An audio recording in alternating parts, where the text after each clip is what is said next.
Hi there, welcome to another video.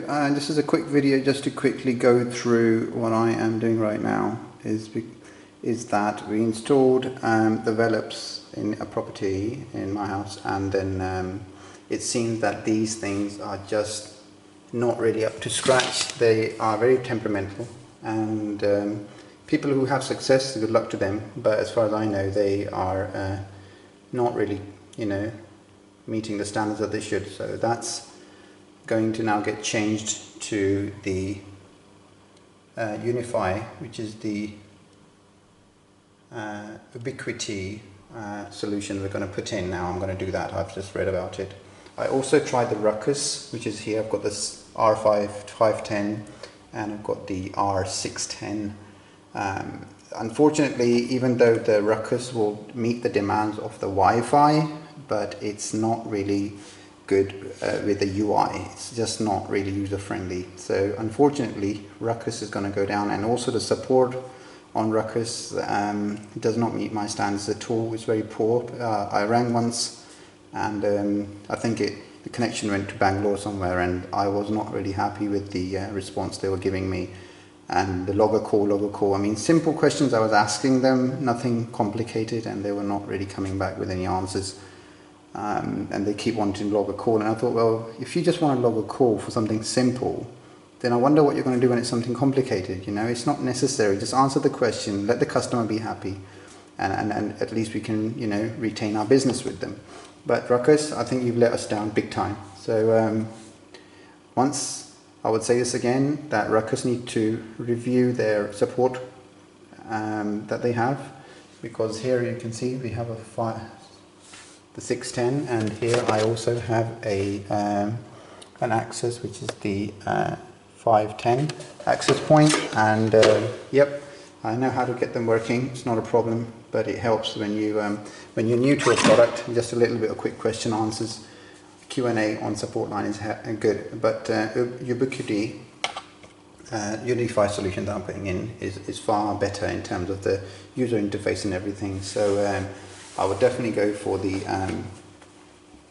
Ubiquiti solution, and also the readiness, how quick it is, easy to set up and everything.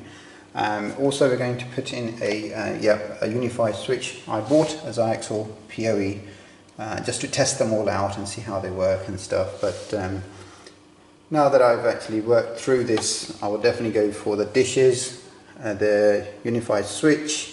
I also have the firewall, and also the cloud key, which is also sitting in a box at the moment. Once it's all in, I'm happy to go through everything, but at this moment in time, all I'm going to say in this video is that if anybody's going to purchase these Velops, think twice, because for the money I paid, it's almost over £520 in UK sterling. So 2 of those, I mean, you end up getting 5 of these, and then obviously the other bits and pieces, so the cost will be slightly exceeding 500, of course, but then again the solution is far better and reliable than these little toys that we've got here that sometimes talk, sometimes don't. I have to say that the Velop support is very good. They have been absolutely amazing in supporting, but then again, the only support you get is press the reset button, hold this and hold that, bring this closer to this, bring this closer to that. I mean, that kind of support, I think there's no rocket science in that. The UI is okay on the Velops, but not great. But then again, I would say it is a normal end user product. It's not an enterprise product, whereas the Ruckus and the Unify is in a different league. So we can't compare, apples with oranges and that kind of stuff. But or should I say chalk and cheese, whichever analogy you wish to use. But this is probably far better than any other, and this is definitely the 610 access point here, which is one of the high-end access points compared to your normal one. We have here a very large house, and it has walls of Kingspan, Celotex, whatever you want to call it, really thick between each wall, so the signal doesn't go across. So I have experienced all of this, so hopefully 5 of these Unified dishes should be enough.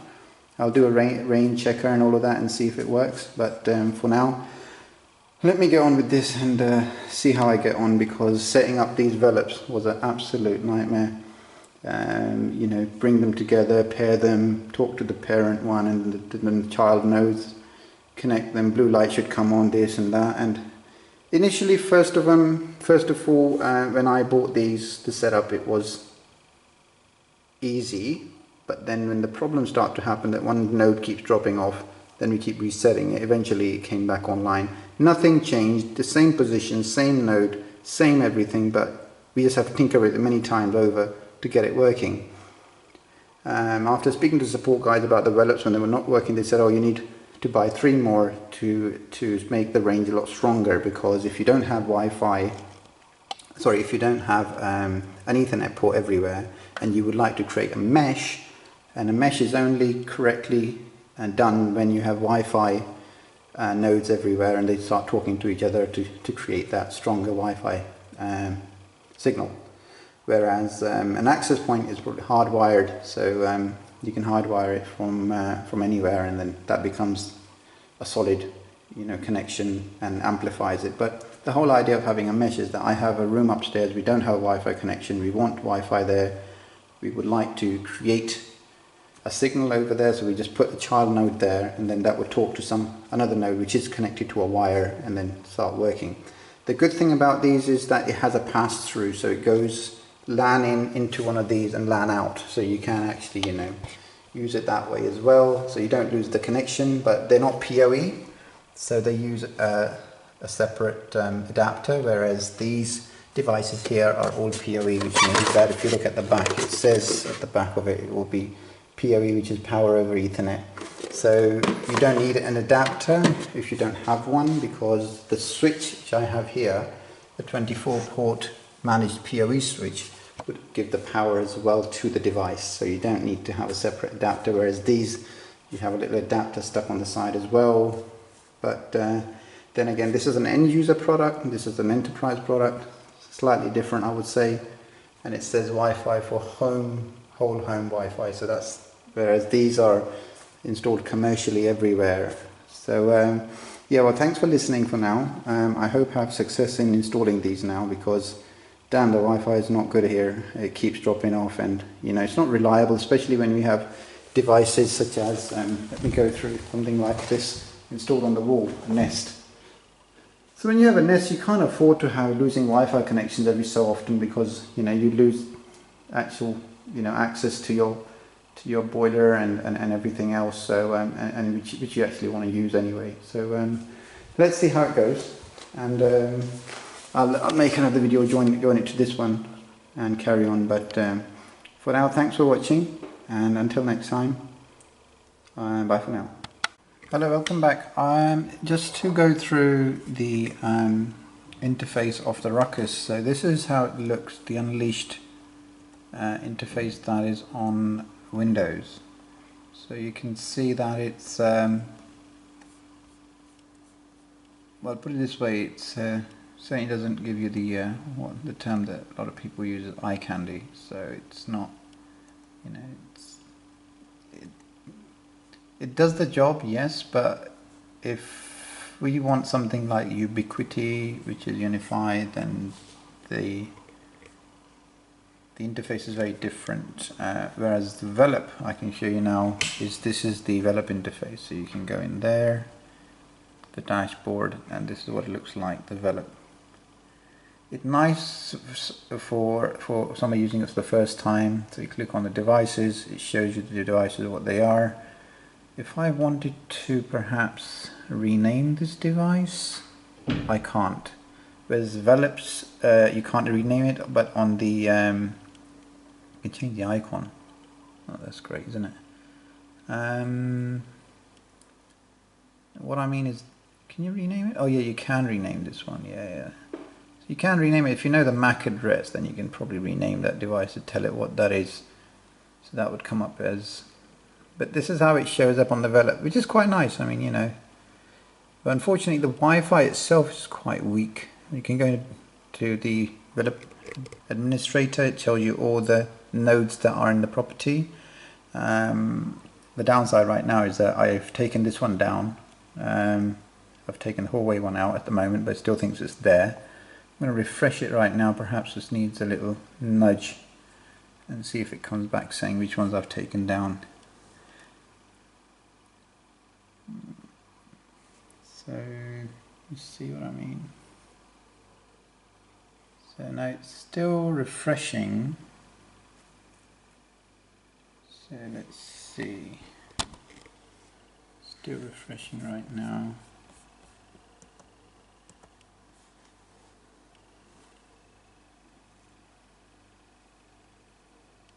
Yeah, see what I mean? It's really slow. The master is in the parent, or you've put that in the garage, and all the others should connect to it that way. So if you see, for example, the study, click on that. That should, it says connected to the garage at the bottom because that's hardwired in. We tried using the mesh, it didn't work. So this has got a speed check as well. It does a ping up and down. Quite weak, I would think, I would like to say. It's going through right now, here it comes. And the winner is... Come on. Oh well. Let's see.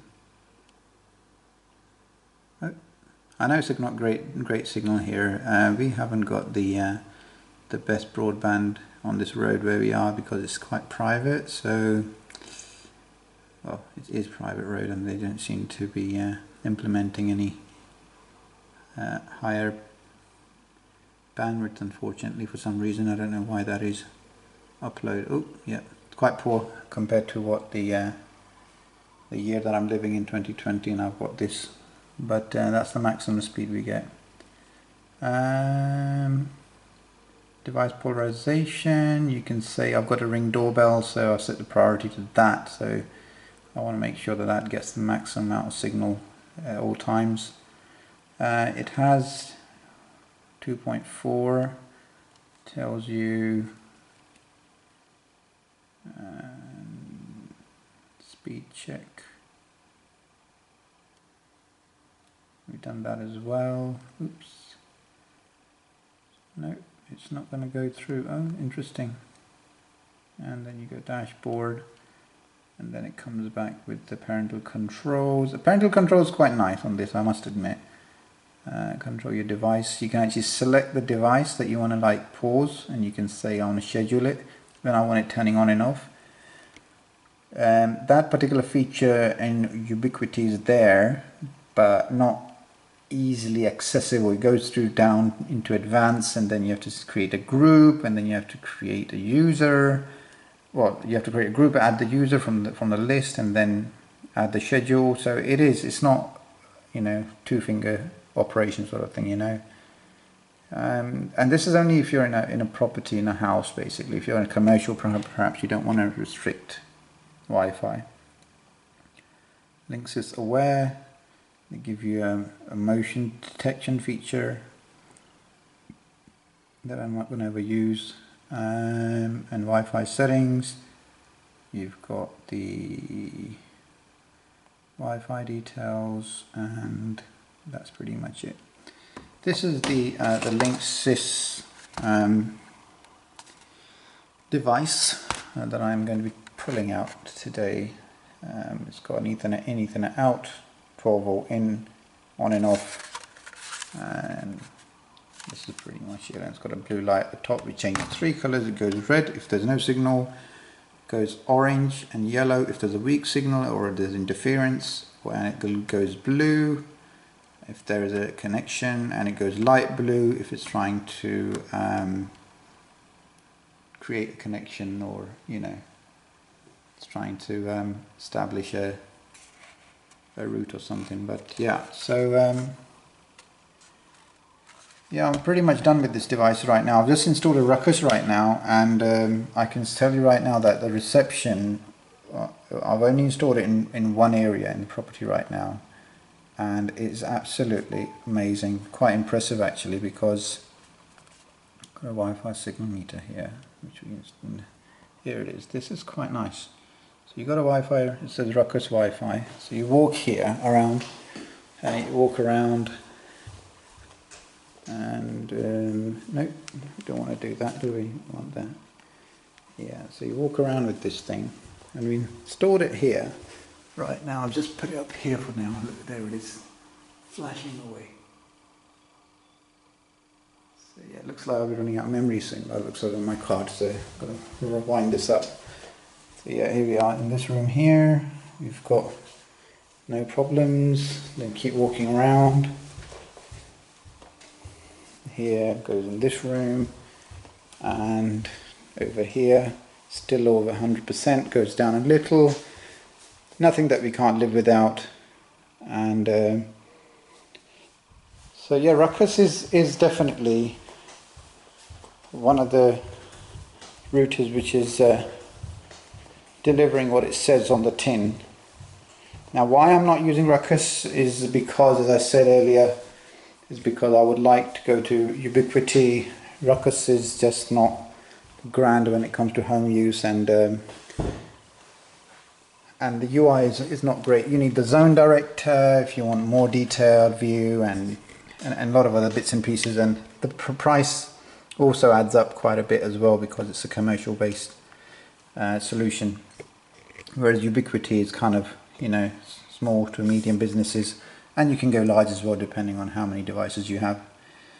But I will show you the interface of Unify as well, but I haven't really quite installed it myself yet, so I wouldn't really have all the functions that require the view.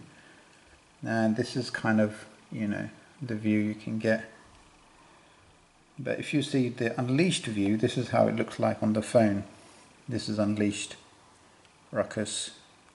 Just a basic setup, one master, 610, and then you've got the, you know, the clients connected to it, and then you've got, I haven't got any switches, which it doesn't recognize anyway. But so far it's delivering what I wanted to do for now, until I put a full solution in. But Ubiquiti, here we come, and well, thanks for watching for now, until I carry on and add another video. I hope this kind of, you know, helps for people that are using Linksys and looking at what to get next. So I highly recommend that you look at something called Ubiquiti Unify Pro, and that should probably deliver a lot better than any of these end user products. If you're basically, it does need configuring, so you need to be pretty switched on in certain areas when you're trying to add these things into your network. But thanks for watching. Until next time, bye for now. Hi there, welcome back to part 2. I'm just going to show you the Velop interface that is coming on the browser, and also the same interfaces on the iPhone as well. The issue that we also have experienced, or I have experienced, is that there are limitations to what you can do with the app on the Velop system, because what we're experiencing right now is that I wanted to change the modes. So I have 2.4 gigahertz and also 5 gigahertz separately, so I can connect to my devices from say for example all my devices here, they're showing that they're connecting to 5 gigahertz, as you can see, 5, 5, 5, 5, 5, and they're 5 as well, and I wanted to connect them to a 2.4. I mean, some of them are connected to 2.4, but because it's in mixed mode I can't force these devices to connect to 2.4, and because when you go into Wi-Fi settings here, I'll show you, for example, yes, I do have a lot of apps here in Wi-Fi. The only network I can see, which I have named LFC, is coming up at LFC and nothing else. And what we need to do, you can see that on there, here we are, LFC, and I need to change that so it can connect to 2.4, which it doesn't at the moment, because it only shows me a mixed mode setting. So if we go in Wi-Fi settings, advanced settings, there's mixed mode there, as you can see. You click on that and that's the only box that is checked. I can't change that. There's no option in the app to change that setting. So what I had to do now, because I wanted to force my connections to connect via the 2.4 gigahertz, so in the main screen there's a Wi-Fi setting there, and you click on that on the browser, it gives you an additional setting that is not available in the app, which is here. So under Wi-Fi setting you see show more, and the two settings you can see here are here. You got one which is setting 2.4 gigahertz there, then you got option 2, 5 gigahertz band. They're both called LFC, so I'm going to change this one to 2.4 and that one to 5. So when we're connecting, they should now broadcast as two different devices, not only one. So that's what was advised that I need to do to make this work. So I can then connect my devices to 2.4 and force them to 2.4 rather than 5 because of the distance there, and they're getting a kind of weak signal where 2.4 is a lot more better because 2.4 will give a better coverage. So so that's that. But I would definitely say that anyone who has these Velop devices, use the browser to configure the Velop and make changes, because you would get the setting that you need rather than messing around with the app, because the app is, even though how good it looks, it's just, it's good to browse around. I would definitely say the dashboard is very friendly. You can see that it really tells you what devices there are, etc, etc, and parental controls and everything. But I would definitely, if I was to make configuration changes, always use the browser to do that, and you would definitely find more options available, and it's easier to manage as well. But anyway, thanks for viewing. If there are any questions, I'll be happy to answer them, because I have hit a lot of brick walls in this area, and hopefully we're overcoming those one by one. But for now, thanks for viewing, and until next time, bye for now.